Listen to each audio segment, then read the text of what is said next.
अस्सलाम वालेकुम, नमस्कार, सत श्री अकाल एंड गुड इवनिंग। आप देख रहे हैं पॉइंट ऑफ व्यू और हमें भारत से ज्वाइन किया है रोहित शर्मा जी ने, जो कि सीनियर जर्नलिस्ट हैं और अपना जबरदस्त यूट्यूब चैनल भी चलाते हैं। Thank you so much sir कि आपने आज ज्वाइन किया। थैंक यू, आज धन्यवाद। सर आपसे दो बातें हमने पूछनी। आज हमारे पास चाय का कप भी नहीं है लास्ट टाइम की तरह, वो हम फिर रखेंगे जिस वक्त हम दिवाली की बात करेंगे। लेकिन आज हमें दो चीजें डिस्कस करनी है आपसे अपडेट्स लेनी है। एक तो आर्यन खान, शाहरुख खान के बेटे का केस का क्या हुआ और क्या क्या आर्ग्यूमेंट्स हुए कोर्ट में, क्या कहा गया, और दूसरा ये कि बांग्लादेश में एक दुर्गा पूजा चल रही थी और उसमें जो है वो कोई तोड़फोड़ मचाई गई है, इस तरह का कुछ हुआ है। तो क्या बताएंगे? आपने उसको चेक किया आपने अगर उस न्यूज को? तो या बांग्लादेश में एक्चुअली दुर्गा पूजा के टाइम पे एक मंदिर को वैंडलाइज किया गया और उसके बाद सिचुएशन खराब हुई। पैरामिलिट्री फोर्स को 22 डिस्ट्रिक्ट्स में लगाया गया है। उसके बाद एक्चुअली उसके बाद रॉयट्स हुए थे, जिसकी वजह से रॉयट्स की वजह से 22 डिस्ट्रिक्ट्स में पैरामिलिट्री लगाई गई है। सिचुएशन थोड़ी टेंस ही है, इसमें कोई शक नहीं। 3 लोग मारे जा चुके रॉयट्स में। ऐसी चीजें अभी हाल में ज्यादा हमने देखी हैं बांग्लादेश में, जब से ये कुछ एक्टिविटीज वहां पे शुरू हुई थी ये टेररिस्ट ऑर्गेनाइजेशंस की, तब से वहां पर ऐसा काम होना शुरू हो गया। इससे पहले हम देखते नहीं थे ज्यादा कि ऐसा होता, लेकिन अब कुछ ज्यादा दिख रहा है। प्राइम मिनिस्टर मोदी जब वहां गए थे तो एक मंदिर में पूजा करने गए थे, तो वहां की गवर्नमेंट ने ही सपोर्ट किया था कि मंदिर में जाने के लिए। बाकी मतलब वहां की गवर्नमेंट जो है वो कम्युनल हार्मनी को सपोर्ट कर रही है। और एक ऐसा, मुझे इकलौता ऐसा कंट्री दिखा है बांग्लादेश जो कि इस्लामिक रिपब्लिक था और उसके बाद सेक्युलर कंट्री बना।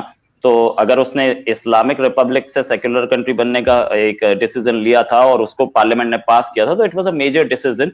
और मेजर डिसीजन मतलब इस तरीके की एक्टिविटीज नहीं होनी चाहिए, लेकिन कुछ लोग हैं जो कि करते हैं।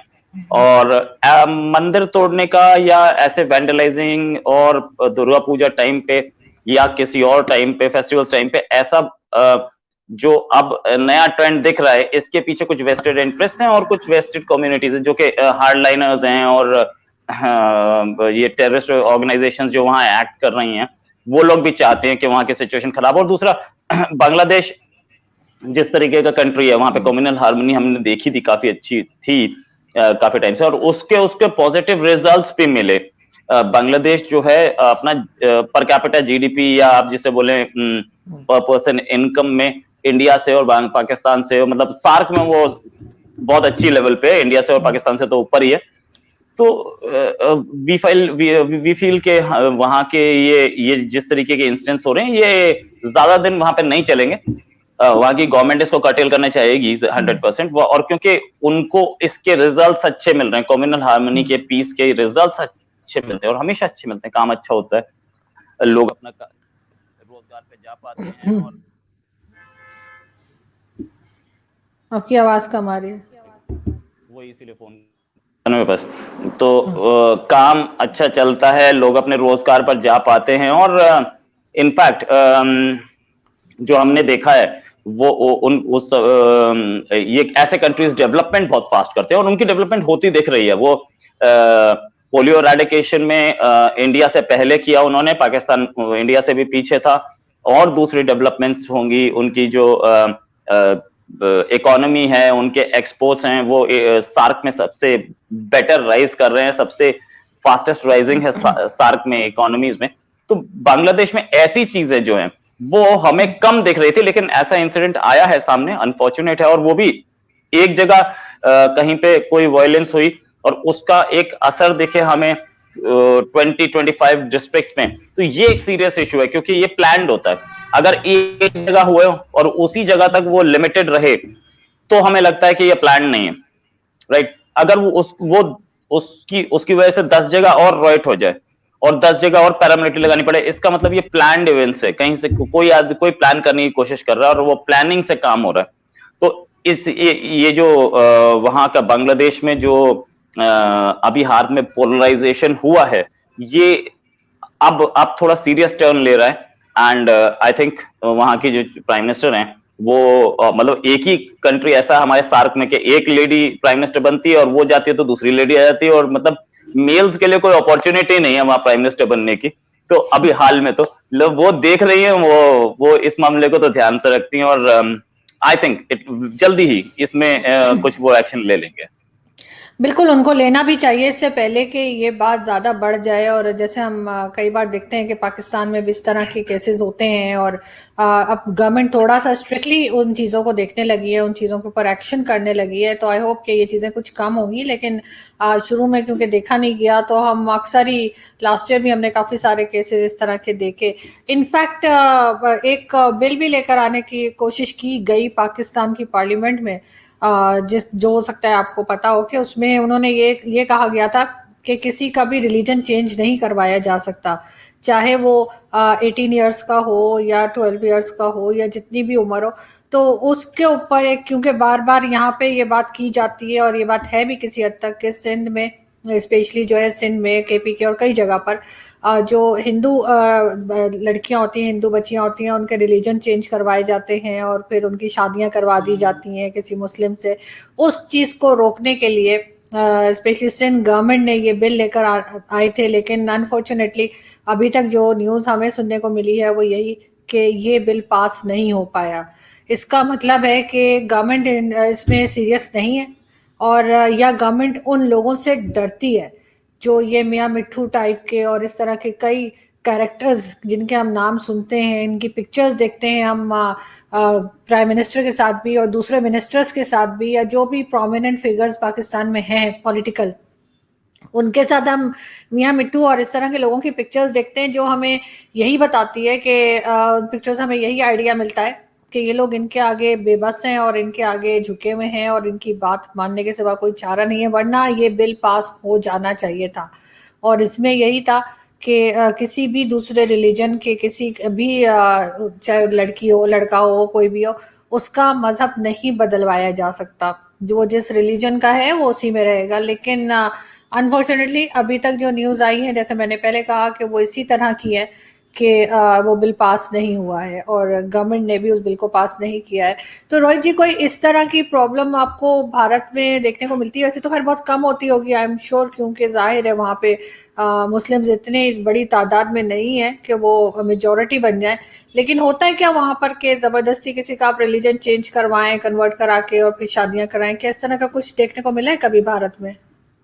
ऐसा तो पॉसिबल, देखिए इंडिया में अपने आप किसी को जबरदस्ती करने की जरूरत नहीं पड़ती, अपने आप ही शादियां होती हैं। हिंदूज और मुस्लिम्स में शादियां होती भी हैं और वो कम्युनल टेंशन भी बनता है उससे, और बहुत सारी शादियों में कोई प्रॉब्लम भी नहीं होती। आप देखें तो शाहरुख खान की वाइफ जो है वो हिंदू हैं, आमिर खान की दोनों वाइफ हिंदू थी, सलमान की तो वाइफ ही नहीं है, भूल जाइए। सलमान के दोनों भाइयों की जो वाइफ है वो हिंदू थी। तो ये, और अगर ये देखें ऋतिक रोशन, उनकी वाइफ मुस्लिम थी, ठीक है। सचिन पायलट, उनकी वाइफ मुस्लिम थी। हमारे यहाँ शाहनवाज हुसैन हैं और नकवी जी, दोनों बीजेपी के लीडर हैं दोनों। नकवी जी तो मिनिस्टर भी हैं, दोनों की वाइफ हिंदू है।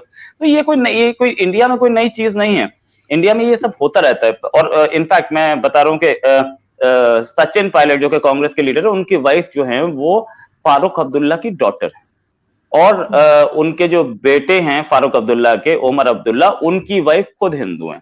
तो ये कोई नई चीज नहीं है, इंडिया में होती रही है। और कॉमन पब्लिक में मींस मासेस में, वहां पे भी होती हैं शादियां, कोई बड़ी बात नहीं है।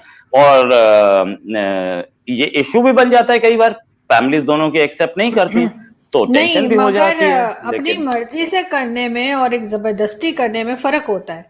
कोई अपनी वो तो मर्जी कोई से नहीं कर क्या है, वो एक अलग चीज है।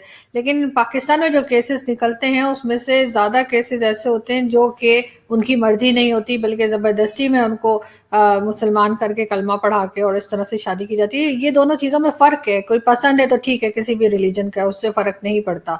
लेकिन अगर नहीं है और उसके बाद आप किसी टीनेजर को या किसी बच्चे कहूंगी ना, 12-13 साल की बच्चियां ही होती हैं, उनको मतलब अगर जबरदस्ती उठा के ले जाते हैं उनके घरों से और उनके रिलीजन चेंज करवाते हैं, तो उसको तो आप उस कैटेगरी में नहीं रख सकते। वो तो इंडिया में हो ही नहीं सकता, वो तो इम्पॉसिबल चीज है। हमारी पुलिस इतनी स्ट्रिक्ट है। वह आप इंटर रिलीजन की बात कर रहे हैं, आप सेम रिलीजन सेम कास्ट में नहीं हो सकता ये काम। कोई भी बच्चे और सबसे बड़ी चीज कि 18 साल से पहले शादी नहीं हो सकती इंडिया में, एक लॉ है। तो और ऊपर से 18 साल से नीचे के जो लोग हैं, जो एज है लड़कियां, उनके साथ कोई भी सेक्सुअल एक्टिविटी पॉक्सो में आती है। और पॉक्सो इतना स्ट्रिंजेंट है कि उसमें आप कई साल से आसाराम एक इंडिया के वो हैं, अपने आप को संत क्लेम करते थे, उनको कई साल से तो बेल ही नहीं मिली है, वो जेल में है आज तक, वो उन पे पॉक्सो लगा था। तो ऐसा है, सेल्फ स्टाइल्ड गॉडमैन जो हैं वो जेल में पड़े हैं। तो इंडिया के लॉज इतने स्ट्रिंजेंट हैं इस मामले में कि इसमें तो कुछ नहीं हो सकता, इसमें कोई चांस नहीं है कि आप जबरदस्ती किसी को आप फोर्स करें, प्रोसेलिटाइज करने की कोशिश करें। प्रोसेलिटाइजेशन इंडिया में इम्पॉसिबल है, आप किसी को कन्विंस करके ही कर सकते हैं, और ऐसे ही कन्विंस करके करते हैं तब भी तो इशू बना रहता है, तब भी तो ये आरएसएस और बीजेपी और संघ परिवार वो इशू बनाते हैं कि ये लोग पैसा दे के कन्वर्ट करा रहे हैं। और अभी कुछ सिखों को क्रिश्चियन में कन्वर्ट हुआ, तो वो भी कल परसों इशू बना था यहाँ पे पंजाब में, कि इन लोगों को कनाडा ले जाने के लिए झांसा दिया कनाडा ले जाने का, और इनको कन्वर्ट किया जा रहा है। तो वो भी इशू बन जाता है इंडिया में। इंडिया में तो आप कन्वर्जन कर रहे हैं, पूरी मेरी मर्जी से कन्वर्ट हो रहा हूं, तब भी वो एक इशू बन सकता है। तो इंडिया में वो पॉसिबिलिटी नहीं है अभी। नहीं है, ये बड़ी अच्छी बात है अगर इंडिया में ऐसा नहीं है, क्योंकि पाकिस्तान में तो उस तरह के इश्यूज हैं, और इसीलिए बिल लाने की कोशिश की जा रही थी, जो कि गवर्नमेंट ने पास नहीं किया, जो एक बड़ी डिस्टर्बिंग न्यूज है, और ऐसा नहीं होना चाहिए था। खैर, हम आगे बढ़ते हैं, हम बात करते हैं शाहरुख खान और उनके बेटे आर्यन की। क्या न्यूज है अभी तक और क्या चल रहा है? क्योंकि बार बार हम ये बहुत सुनते हैं कि जी क्योंकि शाहरुख के बेटे हैं तो इस वजह से इस तरह का बिहेवियर है, क्योंकि शाहरुख का बेटा है इसलिए उसको पकड़ा गया है। लेकिन जो असल बात है वो क्या है? दूसरा, जहां तक मैंने देखी थी न्यूज, उसके बेटे ने खुद माना है कि वो 4 साल से ड्रग्स ले रहा है, और मेरे ख्याल से ये पेरेंट्स का काम है कि वो अपने बेटे को देखते हैं, और उन्हें 4 साल से वो ड्रग्स ले रहा है, ऐसा तो हो नहीं सकता कि पेरेंट्स को पता ना हो। और उनसे तो शाहरुख खान को तो मेरे ख्याल से चाहिए था कि जाके उसके मुंह पे एक रख के देता, चपेड़ उसको एक देता कान के नीचे खींच के, ताकि ये जो है बच्चों को सीधा रास्ता दिखाएं, बच्चों को सही बात बताएं। ड्रग्स से तो अपना नुकसान कर ही रहे हैं, लेकिन वो चीज वैसे भी ठीक नहीं है, बाकी हेल्थ वाइज भी गलत है और होना भी नहीं चाहिए। लेकिन आई एम जस्ट सरप्राइज के 4 साल से वो ड्रग्स ले रहा था, और दोनों पेरेंट्स में से कोई कुछ नहीं बोला। और शाहरुख तो अपनी मतलब ज़ाहिर फिल्म में बिजी, लेकिन जो वाइफ है उन्होंने भी, जो उसकी मदर है आर्यन की, उन्होंने भी कोई तवज्जो नहीं दी। और दोनों पेरेंट्स को मैं रिस्पॉन्सिबल समझती हूँ इस चीज़ के लिए। और अभी जब वो मीडिया को फेस नहीं कर रहे तो दैट मीन्स कि दे आर गिल्टी, वरना सामने आते मीडिया के और कहते कि नहीं हमारे बेटे ने तो कोई ड्रग्स ली ही नहीं है, चले उसके पास से निकली नहीं, लेकिन उसने तो कंज्यूम भी नहीं किया है, आप चेक करवा लें। लेकिन उनको पता है कि ब्लड टेस्ट होता ही वो चीज सामने आ जाएगी। तो आई थिंक जितनी गलती उनके बेटे, शाहरुख खान के बेटे की है, उससे ज्यादा गलती जो है वो एज अ पेरेंट्स शाहरुख और उनकी वाइफ की भी है। राइट, ये तो है, पेरेंट्स की रिस्पॉन्सिबिलिटी तो होती है, इसमें कोई शक नहीं है, और पेरेंट्स की रिस्पॉन्सिबिलिटी डिनाई नहीं की जाती। लेकिन ऐसे बड़े लोग या स्टार्स, इनकी वाइफ ज्यादा बिजी होती हैं इनसे, इनकी वाइफ के भी अपने प्रोग्राम्स होते हैं, इनकी वाइफ के भी अपने कोई सोशल इशू पे जा रहे हैं, कोई किसी इवेंट का इनॉग्रेशन हो रहा है उसमें जा रहे हैं, तो उनकी भी अपनी मसरूफियत होती है, इसमें कोई शक नहीं। अब जहां तक बात यह कि आज क्या हुआ, आज उनकी जो बेल था उस पर ऑर्डर रिजर्व कर लिया गया। अब ये ऑर्डर 20 तारीख को दिया जाएगा, 20 तारीख को पता चलेगा कि ये आर्यन बाहर आएंगे कि नहीं। जो आर्ग्यूमेंट्स हुए उसमें एक चीज को तो बहुत क्लियर उन्होंने कर दिया एनसीबी ने, कि आर्यन के पास नहीं था मटेरियल। ये बात मानी जा सकती है कि अगर हम मान भी लें, सॉरी एनसीबी ने बोला कि अगर मान भी लें तो वो जिस आदमी के साथ थे, मर्चेंट, एजाज मर्चेंट, उसके पास थी, उसके कपड़ों में, बैग में जो पैक हुए थे कपड़े उनमें थी, और उनमें थी तो आर्यन उनके साथ थे, तो ये बात मानी जाती है कि दोनों के पास थी। और दूसरी चीज ये कि जरूरी नहीं है कि किसी आदमी के पास ऐसा मटेरियल मिले, नशीला पदार्थ मिले, तभी उसको जेल भेजा जाए। ऐसा पहले हो चुका है, कई बार हो चुका है कि किसी आदमी के पास से कुछ सामान नहीं मिला है, तब भी उसको जेल हुई है, 3-3 साल की हुई है। उसके बाद आर्यन के लॉयर ने बोला कि देखिए इंडियन लॉ बोलता है कि जो एंड यूजर है, जो कि यूज कर रहा है ड्रग्स को, sorry to use this word, मैं इसे रिपीट नहीं करूंगा, जो यूज कर रहा है इस नशीले पदार्थ को, वो बॉटम यूजर है, और वो आदमी अफेक्टेड पर्सन है, वो आदमी इज अ विक्टिम। तो मेरा आदमी भी अफेक्टेड पर्सन है। और लेकिन इन्होंने बोला, एनसीबी ने बोला कि ये ऐसा नहीं है कि पहली बार ली थी, इन्होंने ये पहले से बहुत टाइम से लेते आ रहे हैं और कई साल से लेते आ रहे हैं। तो इस पर हम लोगों को बहुत सीरियस इसको देखना चाहिए। इनके ये आर्यान टच में थे, जो इंटरनेशनल कार्टेल है इसका, उसके, और फाइनेंशियल ट्रांजैक्शंस भी हुई थी। साथ में ये बोला कि अब्रॉड से फाइनेंशियल ट्रांजैक्शंस हुई थी। और उसके बाद एएसजी ने ये भी बोला कि भाई व्हाट्सएप चैट हमने दिया है जिसमें इंटरनेशनल जो कार्टेल है वो मेंशन्ड है, और आर्यान ने इस बार नहीं ली थी, ये मानते हैं। लेकिन ये और दूसरे लोग, अरबाज मर्चेंट, दोनों के दोनों लेने वाले थे। तो इसलिए, और तीसरी चीज उन्होंने ये भी बोली, क्योंकि ये सेलिब्रिटीज हैं और लोग इन्हें रोल मॉडल मानते हैं, इसलिए इनको स्ट्रिक्ट सजा होनी चाहिए। तो आर्यान के इसलिए इनको सजा होनी चाहिए, तो कोर्ट ने उसे डिक्लाइन कर दिया था। अब हम इसको दोबारा नहीं कर सकते।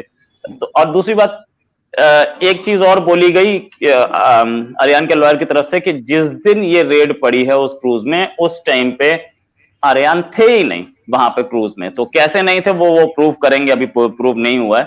और एक चीज और बोला गया कि पंचनामा जो हुआ है, पंचनामा मीन्स जो कंप्लेंट में एफआईआर होती है उसके साथ जो इन्होंने सामान लिया गया, उसमें बोला गया कि आर्यान का फोन सीज किया गया है। और यहां पे कोर्ट में एनसीबी बोल रही है कि आर्यान ने अपना फोन खुद दे दिया। तो वो सीज किया गया या खुद दे दिया, जरा ये भी ये दो अलग अलग स्टेटमेंट कैसे आ रहे हैं, ये भी बताया जाए। साथ में उसकी जो व्हाट्सएप चैट है वो पर्सनल चैट है, nobody else has a right to quote it somewhere, वो पर्सनल मामला है। तो इनफैक्ट ये भी बोला गया कि जो व्हाट्सएप चैट है, आजकल के बच्चे जो लैंग्वेज यूज करते हैं वो हमें या सीनियर उम्र के लोग नहीं समझ सकते, इसलिए उनके कोड वर्ड्स कुछ भी होते हैं और जिसके 10 मीनिंग निकलते हैं। तो ऐसे हम ये सीधे सीधे नहीं लगा सकते कि ये बात किसी नशीले पदार्थ की हो रही थी। तीसरी चीज कि ये फॉरेन जाते रहते हैं, और फॉरेन जाते हैं तो वहां पर इन नशीले पदार्थ को जगहों पर इनका जो कंजम्पशन है वो लीगल है। अगर ये बात भी कर रहे थे तो उस समय हो सकता है उधर जहां पे बात कर रहे थे वहां लीगल हो, तो इनके खिलाफ केस खास बनता नहीं है, इनको बेल मिलनी चाहिए। कोर्ट ने दोनों तरफ के आर्ग्यूमेंट सुने और उसके बाद बोला कि ठीक है, हम इस पर नेक्स्ट एक हफ्ते बाद फिर अपना जजमेंट देंगे, और एक हफ्ते बाद देखते हैं क्या होता है। अभी तक तो जो आर्ग्यूमेंट्स है दोनों तरफ से बहुत सॉलिड है, और दिख रहा है कि एनसीबी बेल को टूथ एंड नेल अपोज कर रही है, बहुत स्ट्रॉन्ग अफेयर्स कर रही है। नहीं बिल्कुल, और होना भी चाहिए। और अगर तो देखते हैं कि एक वीक के बाद क्या रिजल्ट आता है, क्या कोर्ट कहता है इनको। लेकिन जैसे आपने कहा कि शाहरुख की वाइफ का कि वो भी बहुत बिजी होती हैं, तो अगर ये लोग इतने बिजी होते हैं तो फिर ये बच्चे ना पैदा किया करें। सिंपल, ये तो मैं हर एक को कहती हूँ, चाहे वो सेलिब्रिटी है चाहे वो सेलिब्रिटी नहीं है। अगर आप ये चेक नहीं कर सकते कि आपका बच्चा बाहर कहाँ जा रहा है, किन लोगों में उठ बैठ रहा है सॉरी, क्या खा पी रहा है सॉरी मेरा गला बहुत खराब है, आपका बच्चा क्या खा पी रहा है, किन लोगों में उठ बैठ रहा है, किस सोसाइटी में जा रहा है, क्या कर रहा है, तो फिर आप बच्चे पैदा ना करें। इससे बेहतर है कि आप अपनी लाइफ जिए, घूमें फिरें, अपना जो फिल्म्स में काम करना है वो करें, ऑफिस में काम करना है वो करें, फैशन शो करें, या जो अपनी एक्टिविटीज करनी है XYZ वो करें, लेकिन फिर आप बच्चे ना पैदा करें। इसलिए कि जब बच्चे होते हैं तो वो आपकी जिम्मेदारी होती है, और चाहे आप दुनिया में कहीं के भी पेरेंट हो, चाहे यूरोपियन हो, अमेरिकन हो, चाहे इंडियन हो, पाकिस्तानी हो, आपको फिर देखना होता है कि आपका बच्चा कहाँ जा रहा है, किन लोगों में उठ बैठ रहा है और क्या एक्टिविटीज कर रहा है। मुझे ये रीजन देना तो बिल्कुल भी ठीक नहीं लगता कि क्योंकि बहुत बिजी थी शाहरुख की वाइफ, इसलिए उन्होंने देखा नहीं कि उनका बेटा 4 साल से क्या कर रहा है, और उसके बाद क्योंकि शाहरुख बहुत बिजी हैं तो इस वजह से वो नहीं देख सके। तो फिर सिंपल 100 तरीके हैं जिससे आप बच्चे नहीं पैदा करना चाहें तो ना करें, लेकिन ये कि अगर बच्चे पैदा किए हैं तो फिर उनको देखें। यही इंसान और जानवर में यही फर्क होता है, जानवर बच्चे पैदा करके छोड़ देता है उनको उनके हाल पे, जैसे ही वो चलने लगते हैं।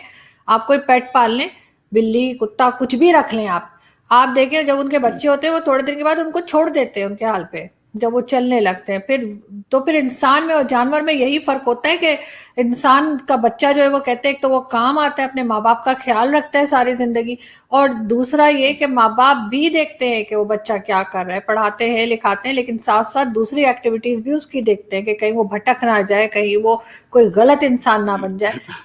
वरना इसी तरह के केसेस आपको देखने को मिलते रहेंगे, जैसे अभी हम शाहरुख खान का देख रहे हैं। और मेरा ख्याल है कि इसमें देखते हैं कि हम क्या होता है 1 वीक के बाद। लेकिन ये कहना कि जी नहीं उसके पास तो कुछ था ही नहीं, तो जरूरी नहीं है, हो सकता है जैसे आप कह रहे हैं उसके दोस्त के पास रखा था तो वो उसमें से ले लेता होगा। लेकिन खैर किसी को सही बात पता नहीं है, लेकिन फिर भी इसको एक लेसन के तौर पे लेना चाहिए शाहरुख खान को और उनकी फैमिली को, और आइंदा के लिए ख्याल रखना चाहिए कि इस तरह की एक्टिविटीज दोबारा ना हो। और जितने लोग बाकी देख रहे और सुन रहे हैं इस केस को, उन्हें भी सीखना चाहिए इससे कि अपने बच्चों का खास ख्याल रखें।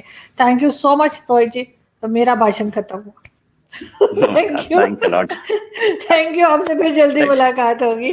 अरे शर्ट खरीद लीजिए, और अगर आप शर्ट नहीं दूसरी ले रहे, कोई चेक वाली लीजिए, कोई दूसरा कलर लीजिए। अब तो ऑडियंस भी कहनी शुरू हो गई है आपको, और यहाँ से आप लोगों ने पोस्टल सर्विस बंद की है, नहीं तो मैं भेज देती आपको, यहाँ पे बड़ी अच्छी मिलती है। एक्चुअली मेरे को शौक है सिर्फ प्लेन शर्ट्स का, मैं चेक और वो लेता नहीं हूँ। और क्योंकि कलर्स बहुत सारे मैचिंग होते हैं, डार्क येलो, लाइट येलो, तो लोगों को कंफ्यूजन लगता है, तो इसलिए शर्ट्स मैंने बहुत सारे लिए हैं, लेकिन वो अलग अलग अलग अलग वो पिंक है, दिस इज पिंक, और अभी ये टीवी पे दिखेगी आपको व्हाइटिश, और मैं कोई और दूसरी व्हाइट पहनूंगा तो सबको लगेगा सेम है। खैर एनीवेज, मैंने उन जनाब का कमेंट पढ़ा भी अपने यूट्यूब पर और इम्प्लीमेंट भी किया। मैं आज ही 2 और शर्ट्स लेके आया हूँ जिनको मैं जल्दी पहन के दिखाऊंगा। थैंक यू सो मच, आपसे फिर मुलाकात होगी जल्दी, अपना बहुत ख्याल रखिएगा। थैंक यू, नमस्कार।